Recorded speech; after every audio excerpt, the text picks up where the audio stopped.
পৃথিবীর সবচেয়ে বেশি সম্পদের মালিকদের নিয়ে তালিকা প্রকাশ করে যুক্তরাষ্ট্রভিত্তিক বিজনেস ম্যাগাজিন ফোর্বস। তালিকা থেকে জানা যায়, বিশ্বের শীর্ষ ধনকুবের অধিকাংশই পুরুষ। তাদের সম্পর্কে অনেকেই জানে। সবচেয়ে ধনী নিয়ে আলোচনার সময় ধনী পুরুষদের নিয়ে যতটা আলোচনা হয়, সবচেয়ে ধনী নারীদের নিয়ে ততটা আলোচনা কখনোই হয় না।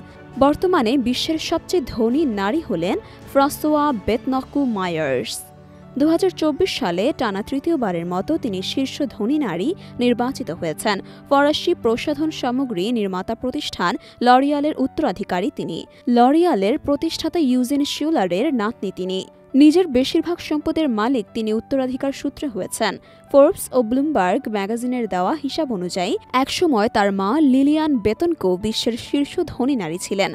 2017 সালে তিনি মারা যান। মেয়ের জন্য তিনি রেখে যান সম্পদের পাহাড়। তিনি তার মায়ের সম্পদের 33% শেয়ারের মালিক হন। তার মায়ের সম্পদের পরিমাণ ছিল $70 বিলিয়ন। ফ্রান্সের নাগরিক ফ্রাঁসোয়ার বয়স এখন 70 বছর। তার মোট সম্পদের পরিমাণ $9,950 কোটি মার্কিন ডলার।